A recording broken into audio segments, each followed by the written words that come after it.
My name is Israel Pickel, and I currently attend the Bible College. I've completed 1 year, and I have another year left. And right now in the summer, I'm working with home restoration work. I work with TJ Baldonado and his company. And I also intern for Jason Schultz in children's ministry. And I just had the privilege of helping him with VBS a couple weeks ago, so that was really fun. And also let you know, I am 23 years old. I was born in 2000, so I do qualify in the Gen Z slot. And so I am qualified to share how my people are. And so last week, Caleb talked about a lot of the theological underpinning and why we need to reach Gen Z. And he used examples such as Chuck Smith and the hippie movement, and talked about making disciples, and Jesus really pulling people, fishers of men, and asking them just to follow him. This week, I'm kind of wanting to maybe just gain an understanding of who Gen Z is. And I'm providing some statistics and some data, but also some practical and applications of how you can reach Gen Z and like how you can better understand and communicate with them. And then next week, Caleb is gonna come back here and he's gonna be talking about how we could be making disciples out of Gen Z, which will be really exciting, really cool. But before we start, I have a little bit of a quiz for you guys. And so we're gonna be talking about Gen Z slang terms. So I'm gonna say some words and you're gonna hopefully see if you can define it for me. You dig it? All right, let's start off easy. Let's start off easy. This one, bet. What is bet? B-E-T. That's cool. You got, yeah. You cannot answer, yeah. Bet. Means it's cool. A short thing. Sure, yeah. Like it's on. Like yes, I agree. Mm-hmm. All right, mid. M-I-D, mid. It's just okay. Hmm? Yeah, like something average or mediocre. Yeah. All right. How about sus? Suspicious. Mm-hmm. Suspicious. Sus. Like, yeah. Like suspect. That comes from the game Among Us, if you've heard of that game. That came out like 4 years ago. And that was really popular. Mm-hmm. How about vibe check? Watch your attitude. That's pretty good. That's a pretty good definition. It's not feeling it. Yeah, it's to check someone's attitude or personality in that moment. Check this out. Mm-hmm. How about cap? Or no cap? Enough. Down with it. It means, cap means a lie. And so when I say no cap, I mean no lie. No cap. What's cat mean?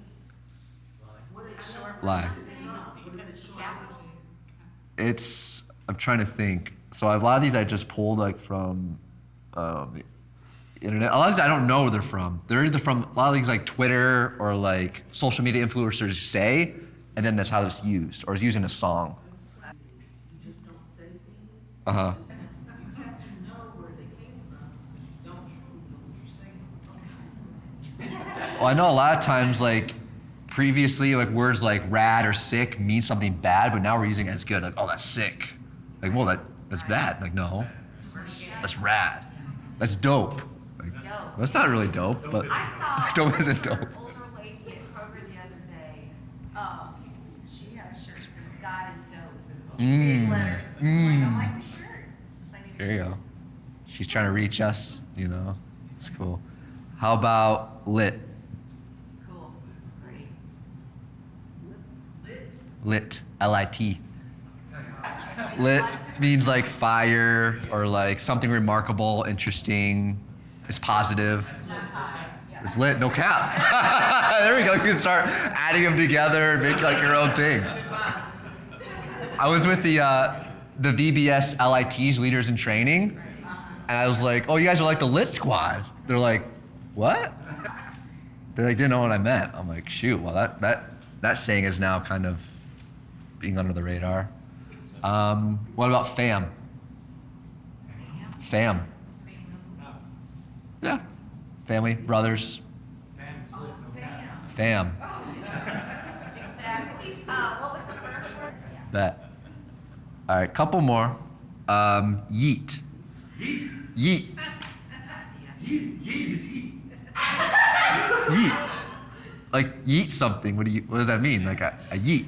A yeeted. Means I like it. It's great. Awesome. Right? No. Yeet. What is yeet? Yeet. They're like dying back there. We're ready. All right. What is yeet? He means like I tricked you. Like if you were holding a drink and I slap it out of your hand, I yeeted it out of your hand. Yeah. It's to like throw, especially with force, without regard for the thing being thrown. Okay. Like you yeeted something. Like you just don't care. Very specific. This one. So these last few I had to look up. So this one's funny. Do you know what Riz is? Riz? Riz. For Rizzle? Person with Riz. Oh, we got like games. Yeah, Michael's got it. Got game. It's like a term derived from charisma. It's like someone who puts himself out there, you know, kind of like someone who's got game or is pursuing like someone. He's got Riz.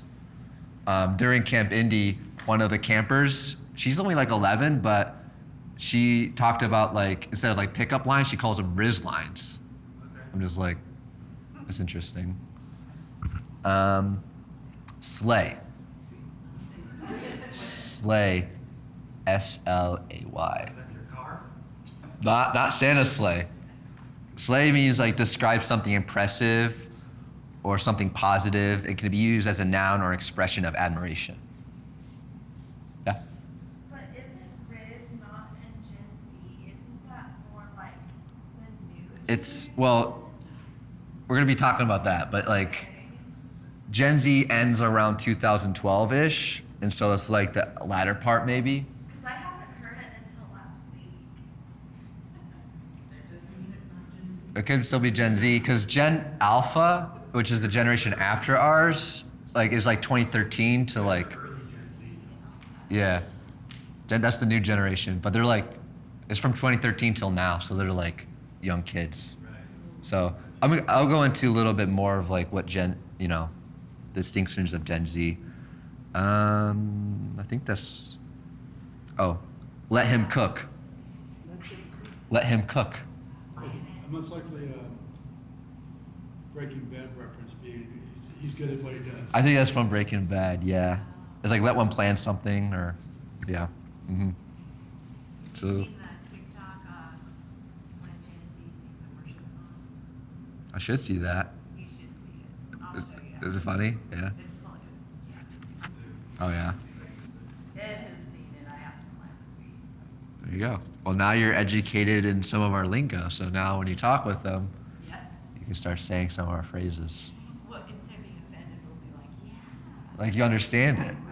Okay, since we're recording, when we talk, can we just like, what's the word I'm thinking of? Project. Project, that's the Yeah. word, a little bit more, Mm-hmm. so others can hear. Mm-hmm. Thank you. It's good. Wouldn't it be more like just pro? Pro. If Yeah. it's gonna be a it's pro. Gen Z type. Oh, yeah, it's just pro. Mm-hmm. There you go. So you can make up some new ones, too. Okay. And so yeah, this week we're going to talk about who Gen Z is. And let's see. Well, what I want to do is to make the distinctions between other generations, and so we kind of understand. So we have boomers, we have Gen X, we have millennials, and we have Gen Z. And I just talked about Alpha is like 2013 to 2023, and so they're still kids. But so my generation starts around 1997, maybe 1995, and it goes to like 2012. So I'm kind of like one of the earlier Gen Z products, I would say. And so I'll write this up here real quick. 1946.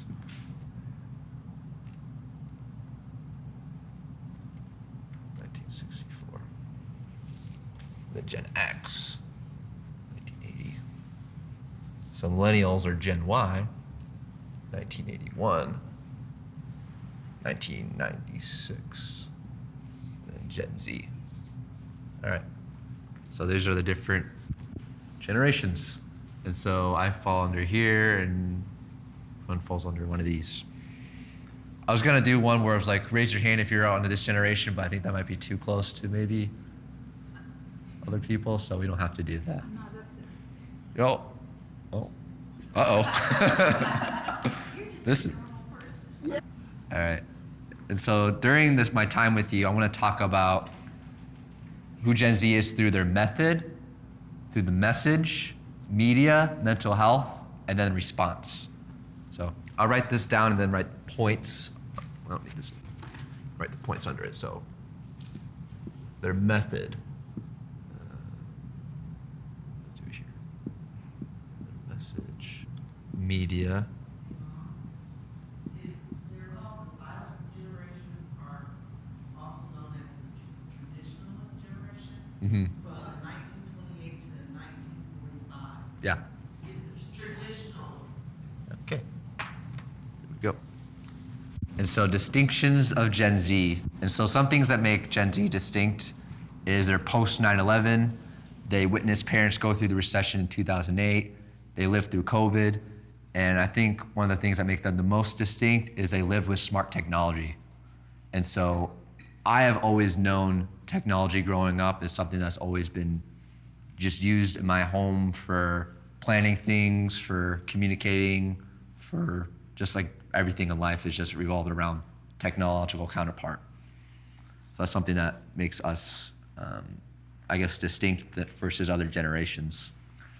And Gen Z's already total over 68 million people in the United States alone, which is about 20% of the United States population. So we hold pretty high amount of the population.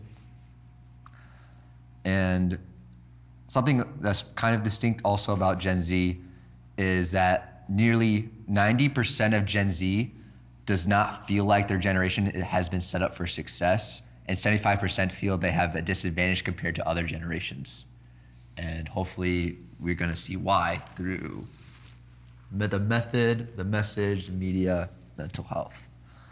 And so just a couple points about other distinctions of Gen Z is that they're intense realists, meaning that they see something they want and they're like, okay, like they break it down, how do I get that?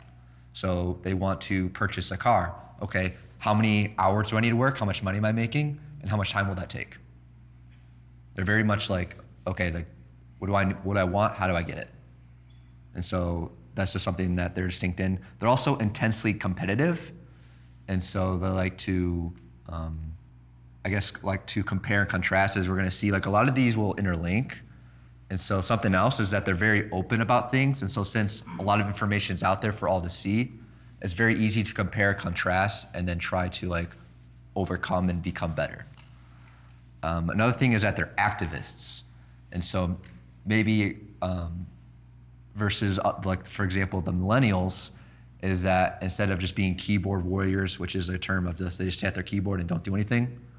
My generation is more so like, okay, let's take action, let's do something about it. Let's organize rallies, let's mobilize people, let's make events. So my generation is more likely to organize things to happen, which we can see with maybe the LGBTQ movement and other things like that, just seeing them step forth and be more out there.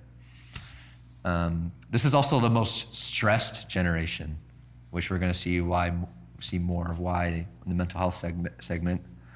Again, they're open about themselves, they're open about their mental health, they're open about the salaries that they're making, they're open about things that they're good at, things that they're struggling. Like it's a very open generation. We can see a lot through media why that's the case, because we've just grown up knowing, like having access at our fingertips. They're also radically inclusive. So they're always open to new things, new ideas, and testing the waters in different areas. And that means they have like an unidentified ID, meaning they don't like to stereotypically be involved in one thing, but they like to be fluid and jump into a bunch of different things and identify with those things.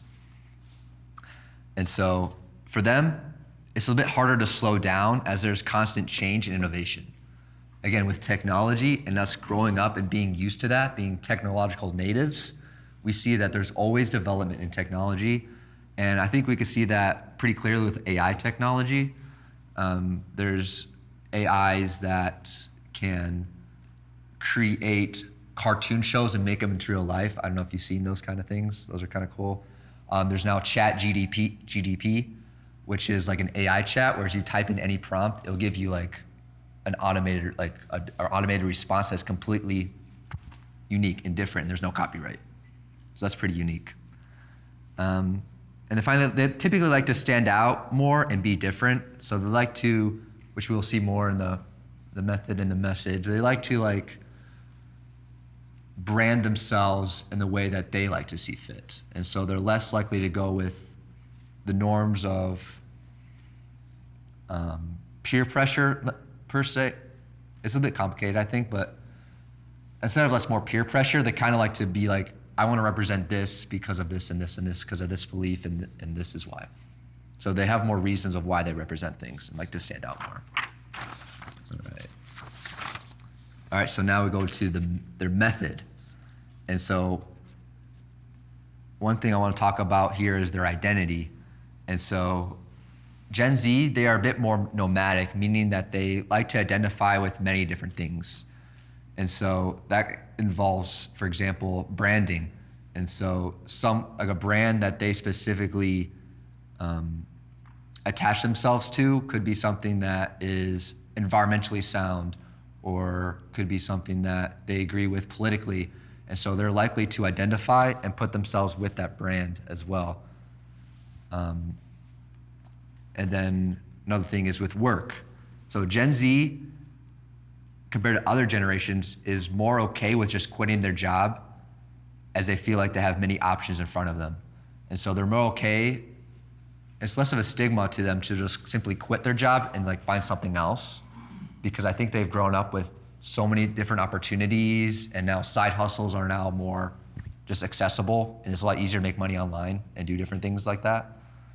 And since they've also grown up with things like LinkedIn, like there's always people seeking employees and seeking opportunities. So there's an aspect of them making their own money, an aspect of always being sought out for their skills and use. And so why would they stay in a company if they can go out and do something else? And I'll talk about this a little bit more, but there's a lack of maybe relational connection, especially post-COVID, where they're not making personal connections maybe with key people. It's online. It's in front of a camera. So there's less of a personal connection they have with their jobs as well. And this is a statistic from Harmony Health IT. It says some of the biggest concerns have to do with finances and work. More than 3 in 5 do not feel financially stable. 50% do not feel ready to join their workforce. Overall, 89% of Gen Z are worried about their personal finances, and 70% are concerned about the economy. And so that kind of goes back to Gen Z, how majority of them do not feel like their generation is set up for success. And so that's just something, I guess, just to be aware of, and something that I guess my generation struggles with is being financially stable, feeling ready to join the workforce, and there's a constant state of worry and stress, which we'll see why more. Again, a lot of these, like method, message, media, mental health, they all like interlink. And so now goes beliefs. And there's a statistical trend of Gen Z turning away from religion. And there's a steady decline in attending church, attending religious education programs, and even reading the word as a family compared to millennials. And so there's roughly a third of Gen Zers who are either agnostic or who are atheistic, versus there's about only 25% of millennials, and even less Gen Xers, even less baby boomers. So we can see there's a steady trend of Gen Zers not really being affiliated with any religion. And yes? Is this just Christianity or all religion? Just like evangelical. Well, So my granddaughter talks about her friends who are Muslim Mhm. and Hindu who are questioning theirs. mhm. You know, That doesn't include those categories, I think. It's like evangelical, Catholicism, or maybe any kind of Hindu or Muslim belief. So this is talking about a third are either agnostic or just don't believe anything. Because, again, they're just so fluid, I think. There's so many things out there, and so it's like whatever makes sense for me and like in my life going on. again, it's a search for truth ultimately, I think. They're searching for truth and they're searching for meaning. And since they're given so many different options and things are presented to them in so many different ways, and the media is just bombarding them with opinions and thoughts, that it's harder for them to take root in something. It's harder for them to take root and like buckle down on things that matter to them without maybe jumping ship and seeing other things. So that's the method portion. The message, this is, I have a quote here from McKinsey and Company, which is a global management consulting firm that offers professional services to companies, governments, and other organizations. They say, the core of Gen Z is the idea of manifesting individual identity. Consumption, therefore, becomes a means of self-expression, as opposed, for example, to buying or wearing brands that fit in with the norms of groups. Again, that kind of ties in with identity, but companies and brands are being evaluated based on what the brands themselves or companies support and their ethics. And so it's not so much of how cool this looks, but like, what does this brand or company stand for? And do I want to represent and stand with them? Because all their information is public, pretty much. Like, I can just look up here, like Patagonia or Carhartt, and just see like what they represent, what they stand for. And if I dislike it, I don't want to wear it. I don't really care. I'm sure Amber or Kate can agree with that we want to wear what we want to represent and what the company represents. Which I guess is becoming true for everyone, but especially for our generation, like that's important. Is we want to be affiliated with what we agree with. Not so much of what is comfortable or like what makes sense. For some reason, my notes are a little discombobulated. I don't know why. Another quote from McKinsey and Company says, this more pragmatic and realistic generation of consumers expects to access and evaluate a broad range of information before purchases. Gen Zers analyze not only what they buy, but also the very act of consuming. Consumption has also gained a new meaning. For Gen Z, and increasingly for older generations as well, consumption means having access to products or services, not necessarily owning them. As access becomes a new form of consumption, unlimited access to goods and services such as car riding services, video streaming, and subscriptions creates value. Products become services, and services connect consumers. And so, essentially, for Gen Z, it's just becoming a new form of consumption of just access to different goods and services. And so, I can even get a subscription for my meals that I buy. Like, I can get meals that are shipped to my house and they're ready to go. Or even clothes that I wear. I can just subscribe to a company that'll give me new style every week or so. And so we can see that there's more of a different, I guess, mentality behind consumerism and purchasing, and other companies and other corporations have to adjust for that. So they want a service combined with the product. Yes, exactly. Just some examples of like how, even like with media and how they can like change the way a company is viewed. Have you heard what happened with Subway? One franchise put on their sign, our subs don't implode. Our subs don't what? Don't implode. Don't implode. Referring to the news of the sub searching for that Titanic and 5 people lost their lives because the sub imploded. But because Subway, one franchise, put that message out there, is receiving significant backlash on Twitter, Instagram, Facebook, all sorts of social media platforms. And you can just look it up in the news and you can see like an articles talking about that. And so I won't be surprised if they receive less service because of their stance on that issue. And that's just one franchise. It's not even like the whole company. Yeah. And yet it survived after the mess with the gentleman who was their kind of their spokesperson. They survived that. I mean, that was a big mess. Yeah. That was more of an individual than a company. Mm-hmm. Yeah, but this other is an individual company, so it's an individual thing also. And you tend to associate your representative. Right.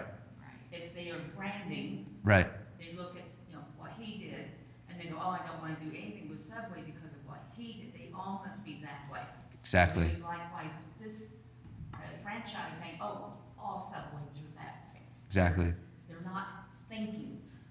Even like with, I think an example of influencers, you know Cristiano Ronaldo? He's a famous Portuguese soccer player. During one of the press conferences, there was, because Coke sponsors them, there was a couple Coke bottles here. He picked them up, moved them away, and just said them like agua. And their stock dropped from $56 to $55, and they lost like $4 billion in market cap. Coke did? Yeah, Coke did, because of that, because he just did that. Nothing from the company stands for, they didn't change anything, but Ronaldo just like, I don't drink Coke, and he just moved them away and just whispers agua in the mic. That's like how significant influencers are, and like how when media catches on something, like anything can derail. I think Disney is maybe a more of something that we could all think about too, is their stance on gender fluidity, and especially impressing it on the kids. Like, sure, that maybe gives them more positive feedback from Democrats maybe, but the Republicans like dramatically dropping in their support and in their affiliation with Disney. And I know my family has unsubscribed even before that, or even before this whole situation with DeSantis and his fight with them. And so we can see that as companies take stands for different things, we like to align with them or disalign with them based on that. And it seems like we're all doing that, but especially Gen Z is all on board with that. Okay, so that's kind of like the message portion. Now we could talk about media. Media and mental health are kind of like the bigger issues, I think. So the benefit of media is there's a wide platform for influence, but then the negative drawback is that there's a struggle with comparison, FOMO, which is fear of missing out, and self-worth and beauty. And so something I see that's really good about media is something that I see my sister Rachel and Caleb do. Caleb is like an aspiring artist, and what he does is he like posts videos encouraging creativity, and he supports people like writing their own story and viewing it in a biblical, godly way, which is really cool. And Rachel also like a lot of times will just have a dialogue about her day and about how the Lord's working in her life, and she uses that in a way that can touch people who are in need or people who are struggling. But I think social media has a lot of more negative impacts in society, because there's always a struggle just for comparing one another. And since we have always access to look and scan for things, especially on media, it becomes harder. Even with the idea of like Photoshop, like we're comparing ourselves with things that are people not even real, especially like young girls, right? They're not even realistic. And so that just creates damage for self-esteem, self-worth, and that definitely severely affects mental health. Gen Z has some interesting societal fears. Their greatest fear is climate change, interestingly enough. Racism comes second, gun violence is third, then police brutality, and then pollution. So I think we also fall susceptible to whatever the media is pushing, such as climate change. That's what we're kind of following. Again, we're kind of being bombarded with many different opinions and thoughts. And I mean, without the word of God, how are any of us going to filter like what's true and what's not? It's hard to fact check everything too, especially with the enemy always trying to corrupt our minds and put thoughts in our heads. Another quote from McKinsey & Company says, "The influence of Gen Z, the first generation of true digital natives, is now radiating outward with the search for truth at the center of its characteristic behavior and consumption patterns. Technology has given young people an unprecedented degree of connectivity among themselves and with the rest of the population. That makes generational shifts more important and speeds up technological trends as well." Did you catch that first part? The search for truth at the center of its characteristic behavior and consumption patterns. I think that's what we're longing for, is for truth. And we're searching for it in many different ways, in many different places. 54% of Gen Z spends at least 4 hours a day on social media. That's a lot. I heard more. I think that's low, yeah. I try to find data that's, I don't know, there's probably more. Gen Z. Yeah. There's probably more. This is an interesting fact. 85% of Gen Z prefer. Exactly. It's artificial.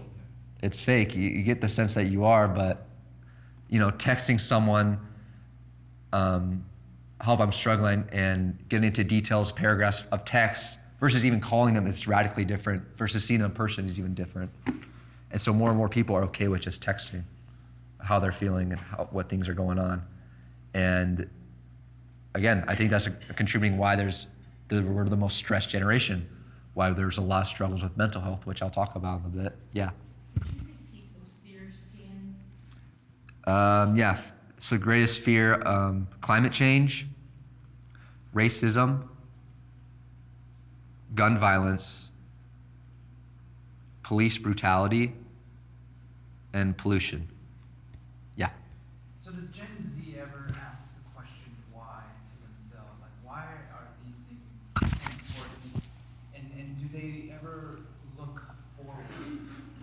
I guess what I'm getting at is, when I see all these things that's going on, Yeah. media and the type of conditioning, because this is what Right. it is, conditioning to the not greater, but to the agenda of the people who are in charge. Absolutely. The World Economic Forum and their agenda. Absolutely. For instance, right? Do you guys ever think about that and then realize, you know what, I see what they're doing here now. So in a way, then it helps, if you know that, put up a guard and say, Sure. I'm just not going to take it for face value. I want to see what's behind all of this and not just take everything in as what it is. I think, see, as a believer, it's really easy for me because I'm grounded on truth and the Word of God. And so when I can distinguish false and agendas and programming, right? But people who are like still searching for truth and they're ungrounded and wavering, they want something to connect with and attach to. So they're connecting with different things. And so they are not stable, they're not steady.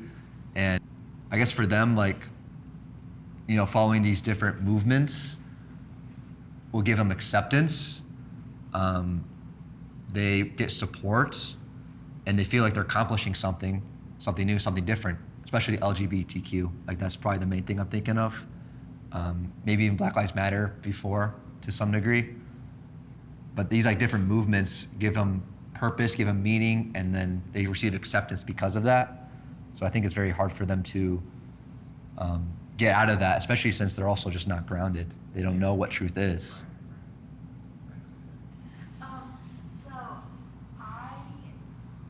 So basically, it sounds like what you're saying is that Gen Z has trouble thinking for themselves.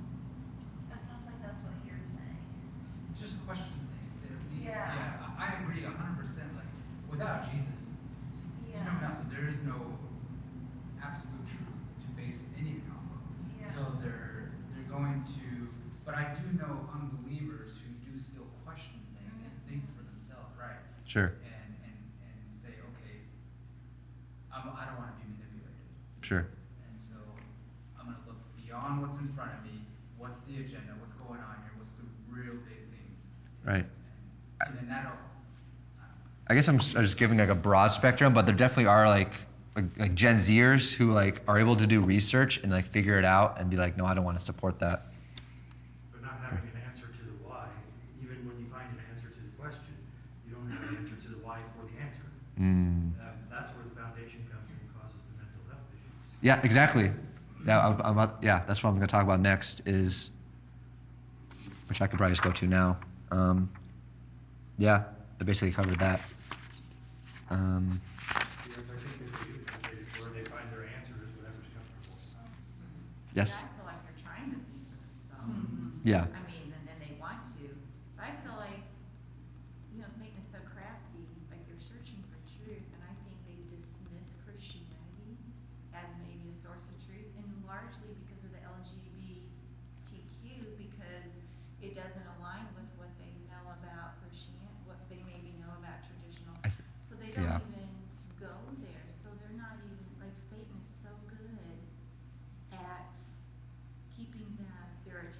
elsewhere from where truth really lies. I think too, though, like especially with the church, like we're stuck on our traditions and stuck on this is how it is and this is how we continue to do it.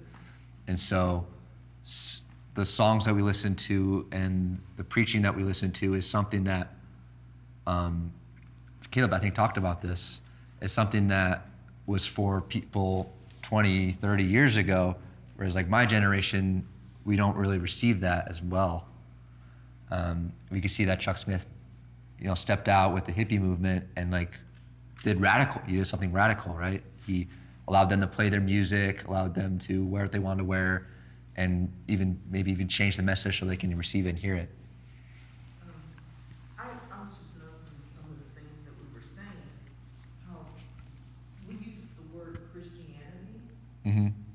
and instead of saying Jesus, Mm-hmm. and then when it comes to the enemy, we say Satan or the devil, but we don't call it Satanism, but we'll call it Christianity instead of saying Jesus. See, Christianity, for a long time, I did not recognize or call myself a Christian because there were so many Christians that called themselves Christians that were doing everything.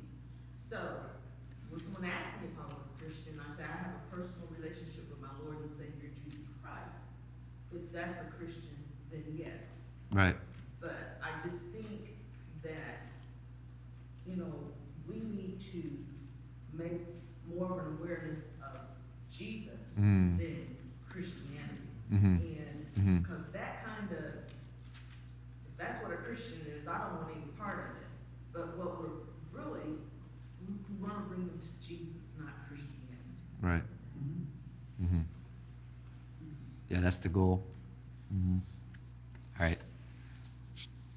So talking about the mental health. So Gen Z's mental health is suffering and they're not afraid to talk about it. So they're the most open generation about their mental health. And there are now more resources to deal with mental health than there were before. And I don't know, maybe previous generations also struggled with mental health, but they were just not, it just wasn't as open. Maybe it was a bit more taboo to talk about it, like in the workplace or other situations, whereas Gen Z is just so open to talk about how I'm feeling, how things are mentally, and I'll even make a social media post about I'm struggling with this and this and this, and I'm diagnosed with this and this and this, right? And I mean, the COVID pandemic only has made things worse as well. There's also a statistic that says about 40% of Gen Zers go at least once a week or more to therapy. And Gen Z is more likely to receive therapy or mental health treatment than any other generation. An estimated 87% of Gen Z young adults feel comfortable talking about mental health in general with other people, and 63% feel comfortable opening up about their own mental health struggles. Further, 1 in 3 Gen Z young adults have posted about their mental health on their social media platforms. And nearly a third of Gen Zers would rate their mental health as bad. And so, I think this all kind of plays into it where because they have so much access to what's going on in the world around them, and since the world is inherently sinful, it's like, and they don't know the truth, then there's just constant just pressure and stress as well in that end. And then feeling like they're financially not set up well, and they struggle with personal human connection. I think all these things kind of add to their mental health state just not being well. Yeah. As you mentioned truth, that they're searching for truth. Yes. For so many years, we have heard how, it may be true for you, but it's not true for me, or is this what they're doing? It's looking for what is true to them? Kind of, yeah, because they like to identify with a bunch of different things. So this is kind of like quote unquote like my truth. This is like what I believe in, so I identify with because of this reason and that reason. And I looked at them because of that. And so or I stand for this company, this organization, or this belief system because they represent this. And so they're really well informed. We're really well informed and pretty knowledgeable, I would say overall, because we're so used to this and so used to looking things up. Yeah. I'm sorry, I just still have a problem with this because Mm-hmm. you say,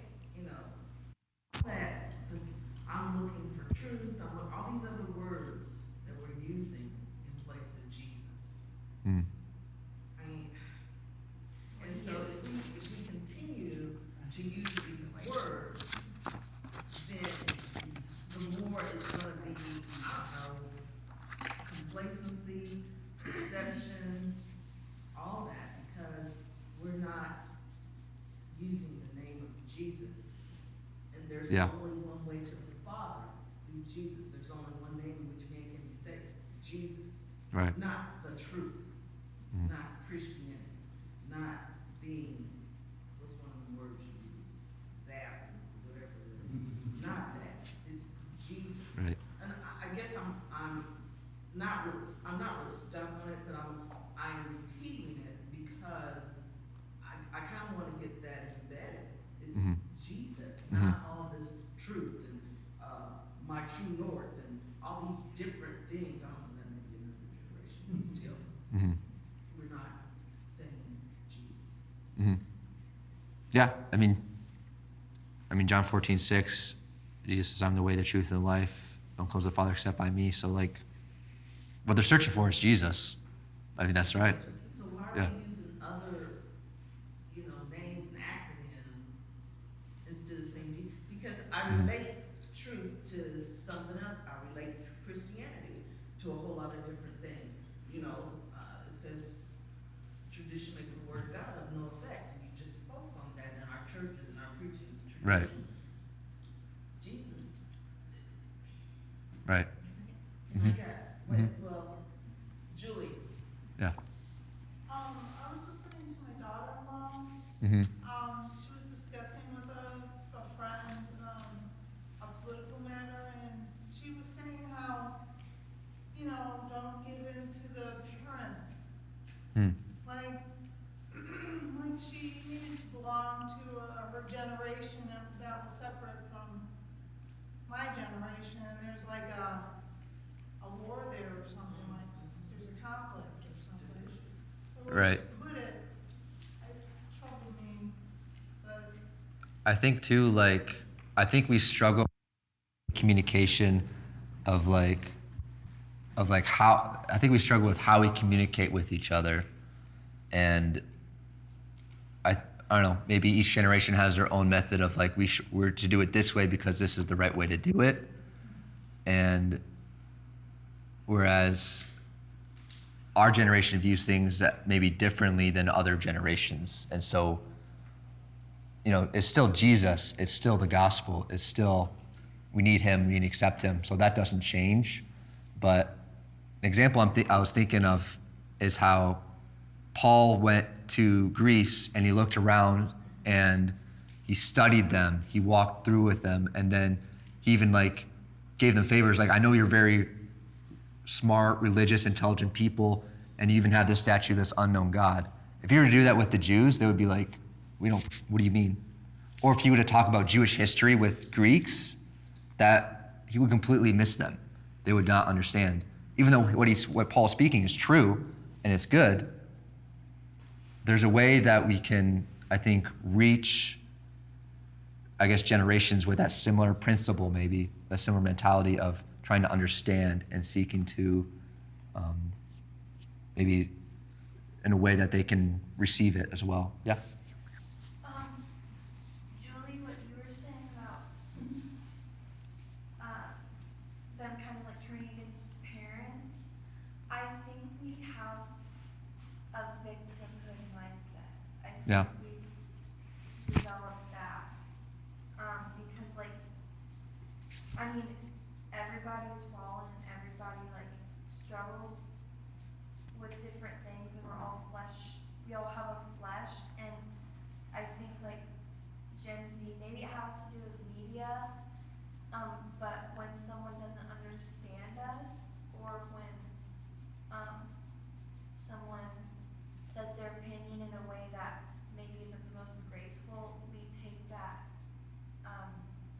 super personally, and so a lot of kids turn against their parents because their parents are disagreeing with them, maybe in a way that they think is ungraceful, and so they see themselves as a victim of their parents.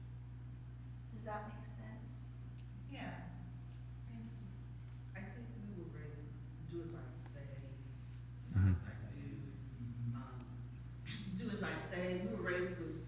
I say, not as I do, and those other things. This is grown folks' conversation. You have no business saying anything. And then another one was, you know, seen but not heard. And so, I mean, with the Gen Z, that's not even, that is like so taboo. Right. And I think that's because the parents were treated that way. They don't want to treat their children that way. They know how it made them feel. And so it goes on throughout generations, and to where it's almost, well, it's getting right down to disrespect, in my opinion. Because we have people that have gone through so much in their lives, sacrificed so much for you to be able to stand up to even say you're a Gen Z or a boomer. I'll even take it here, even a boomer. And there's some things that are just downright disrespectful. Black culture, that is not done so much, even now, but now it's getting to the point where it is. I do have a problem with younger people calling me, especially if I'm old enough to be your mother, even grandmother, calling me by my first name. But we've gotten out of that. The president, the leader of this country, well, let's just say the highest office. Yeah. Anyway, because there's too much going on in this world. But the highest office, we don't even respect that as, you know, Mr. President or President. So much on the news, when Barack Obama was president, it was Mr. Obama or Barack on the news. It was never President Obama. It was, I mean, not never, but Right. it was disrespectful. Right. And we disrespect our leaders. Mm-hmm. And I don't think that that's Gen Z fault. I don't think it's millennials' fault. I don't think it's Gen X fault. I think it just has played watered down Right. throughout the years. Mm-hmm. People won't teach their children about the history of their family and what their family had to go through to get to the United States and all that. There's no backing. There's nothing for them to hold on to. You know, so of course we have all the killing. Of course we have disrespect for life. And they're trying, and powers that be out here are trying to change history books or wipe stuff out of history books. So they have nothing to hold on to. They have nothing to really see where they truly have come from, and then we back it all up to faith in Jesus. I know in my culture, that's where it is. I'm sure in a lot of cultures it is.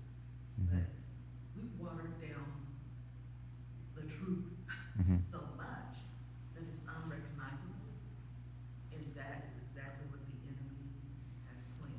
Right. The deception is sickening. Yeah, I think too, like, we're highly individualistic, and when we lack respect and when we lack sovereignty over people, like humans and people who are in charge of us, then also reflects maybe our stance with the Lord and our stance with how we can walk appropriately in life. Because we think we know everything and we think we're right. And so why would I give President Biden the respect of calling him that, call him just, Sleepy Joe, Joe Schmo, all these like nicknames. Same thing for Trump, same thing for Obama, and it's just getting worse. So I think that's part of what the enemy wants to do, is create that lack of respect and that lack of adherence to authority, because even Jesus was subject over authority. And his disciples were, and his disciples called him Messiah, they called him Rabbi. Even people around him, the beggars, even Greeks and those around him called Jesus by appropriately Messiah, Rabbi, teacher. Never, Jesus, what's up? It was always respectful. Even the Pharisees did, yeah. And they hated him. his enemies did. I think we live in a very loose culture. It's just like, what's up? How's it going, man? It's very chill, very relaxed. And I think that's part of what the enemy's trying to do is just derail families, derail structure. Yeah. I years ago, my sister made a comment several years ago how television and movies reflect the culture. Yes. My thought is no, they cause the culture. Oh yeah, I was sure. watching a documentary talking about how it wasn't until talkies with the movies, they came up with the idea we need to have a censorship. They were getting too risque for what was considered at that time period. Sure. But then how just it has kept moving and moving. They keep pushing on the limit. Oh, Right. we can give it a rating. Mm. But that used to be on television. Those ratings for later at night. No, now we can do a TV 14 Mhm. at 8 because they know the warning. They can change the station to something else Mhm. instead of moving it till later.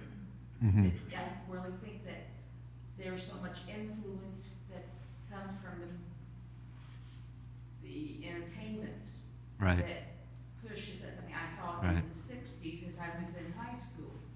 Mm. I was in a small community. We weren't as affected because the radio station played Broadway in the morning. I'm not for sure what they played in the afternoon because I was in school. Uh-huh. In the evening until like 7 o'clock, they played rock and roll. Uh-huh. Then they played country. We didn't have a genre pushed on us Right. at all. Right. So it did multiple things instead of just one, type of music.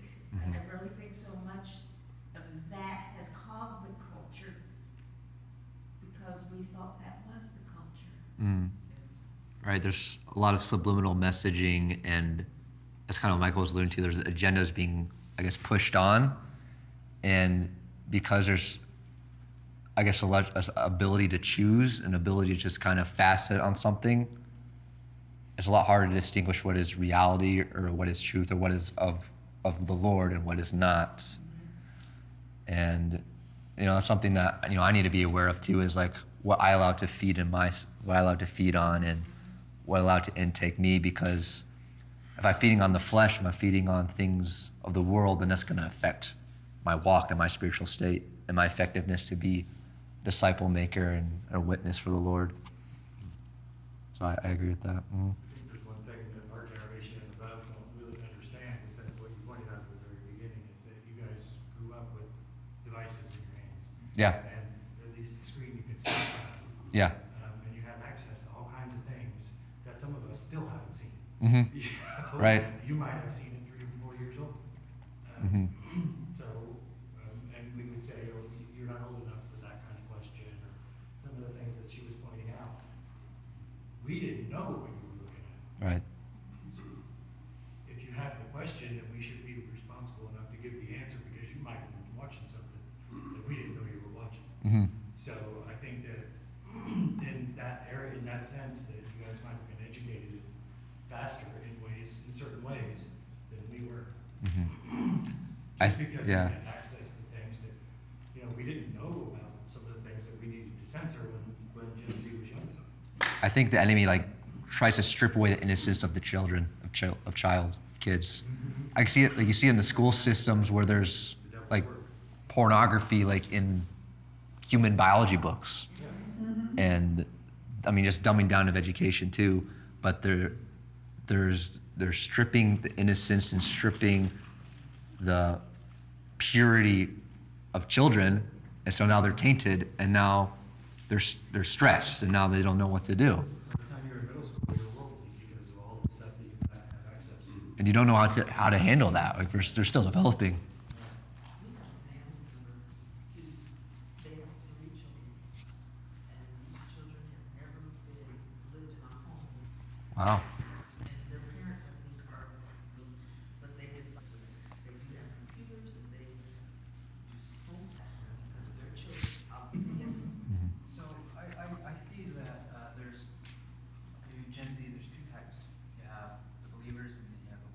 Sure. So, and then Gen X, okay, and then you have the worldly Gen Zs consoling with the worldly Gen Z, so they're never really getting Jesus. And so, us as believers who are in a previous generation, how do we then approach them? Because Mm-hmm. I kind of see it as the generation before, as parents, we molded them into that way. Maybe we were a little bit ignorant because of, the technology. We didn't know what you were watching at the time, but I think now we do. Right. So the newer kids coming up, like 4 or 5-year-olds, we know now, it's like, forget about it. There's no TV. Mm-hmm. Right? Or we know what to censor. Mm-hmm. It's hard. Yeah. So how do we Yeah. approach So- the worldly Gen Z and get them to listen to us without Sure. insulting?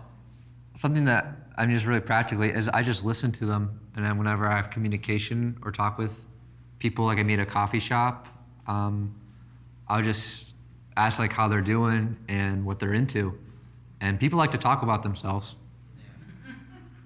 They like to share like things that are going on, especially like Gen Z. They're involved in a bunch of different things, and so you're likely going to find commonality somewhere, some way, and then usually with them I don't know, depending on the situation, they'll ask how you are and what you're into, what you're doing. I had that happen just recently at a coffee shop a couple weeks ago, where I was talking to this guy. He recently graduated. He's trying his real estate license, and he asked how I am, what I'm doing. Told him I'm about a college student, and we eventually got to religion. And it's just like they're more open to talk about religion, about what they believe, and about why they believe it, and the ins and outs.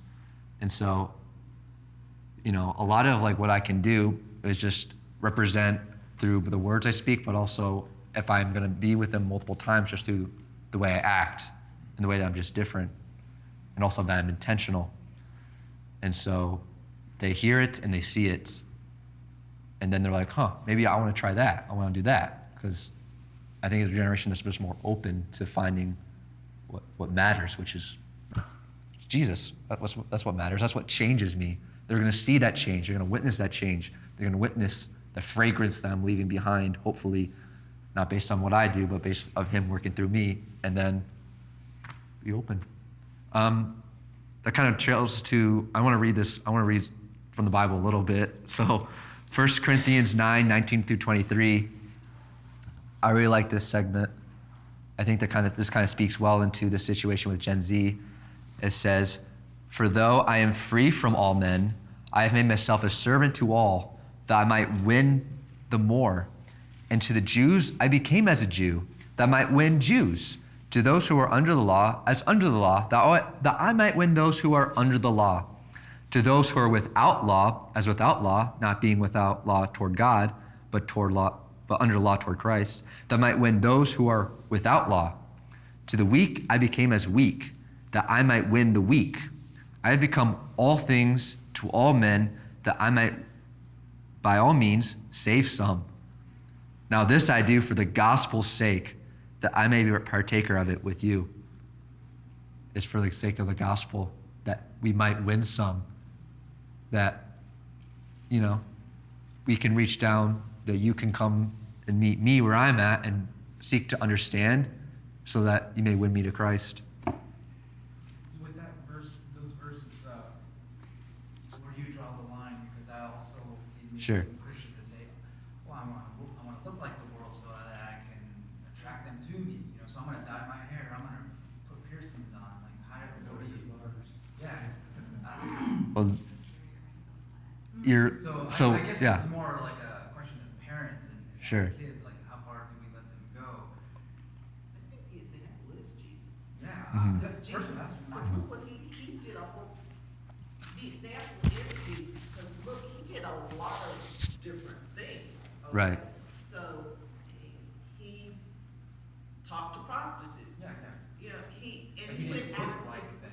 no, That's what I'm saying. but he went out of his way to talk. Right. I must go, he says.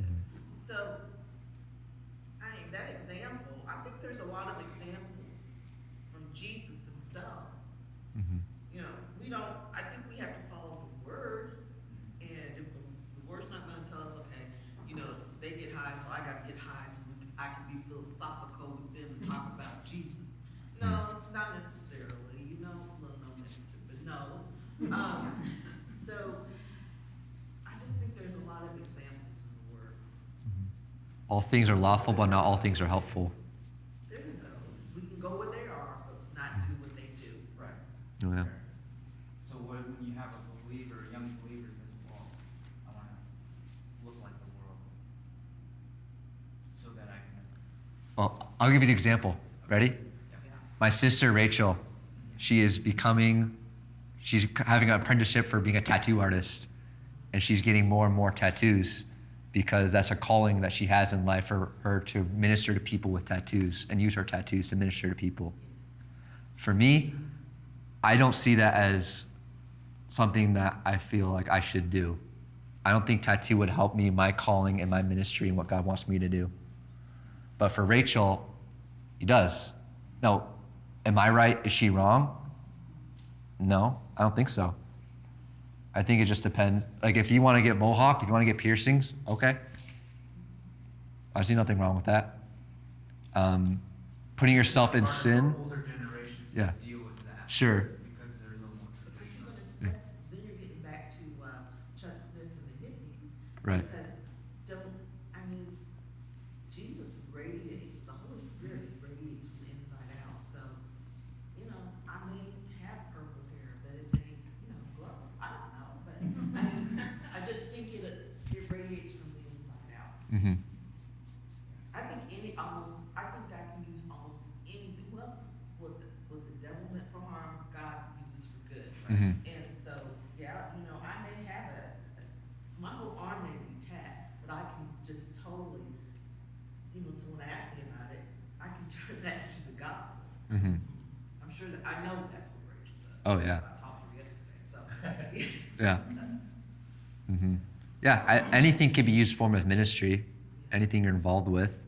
And, we all have different giftings as well that we're good at. And so that can all be used. And I think something that's important is I don't think we should be ignorant or stuck in like, this is how it should be, because this is always how it's been. And so it goes back to traditionalism, like within the church and how gospel should be preached maybe. Like now online, there's like a platform to share gospel in a different way. And as long as it's done out of truth and love and you're sharing Jesus, then great. Like I think God gives us opportunities and liberties to share his love and go make disciples in however way we want, as long as we're doing it in his name and doing it with order and decency. Yeah. Pray a lot for the Holy Spirit to flow through you, Mm-hmm. because that's the only way it's gonna work. Yeah. Yeah. I think just speaking love and boldly with conviction, but also with with gentleness and kindness, and just with understanding. And you're seeking to understand and know. Like with Paul, he just sought to know, understand, so that he may win the Greeks, those in Athens, to the gospel. And some mocked him, but some believed and followed him. So, we just plant seeds.